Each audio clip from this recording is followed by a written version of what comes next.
Sælverði, þetta stutta myndband ætla ég að gera hér til þess að gefa ykkur fljótlega yfirsýn yfir ritstjórahlutann í upplýsingasíðunni.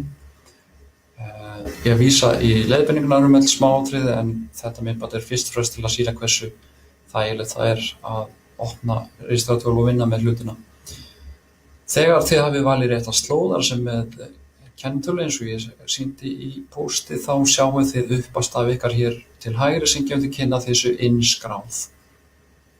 Þá hafið þið í valmyndinni íkon fyrir hverju þá stöð sem þið eru ritstjórar fyrir og getið smellt á til þess að opna ritstjóratólið fyrir viðkomandi stöð.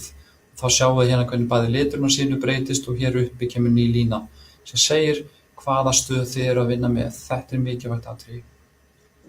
Því að þið getið síðan skipt og byrja að skoða aðra stöðvar að neðan á meðan þið eru að vinna með eins og hér handbók kandidata.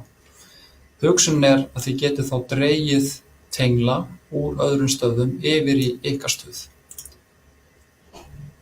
En oftast sennilega eru þið að vinna með sömu stöð og þá þegar þið gerir það, þá hafið þið þessa möguleika að geta fært flokkana til eða fært tenglana milli flokka. Og það svo sem lítið annað að segja þetta. Þetta einfalt, við færum yfir reglulega inn í heilskátt og bráðlega verður þetta komið alfarið inn í heilskátt og þá verður þetta uppfært í rauntíma. Takk fyrir.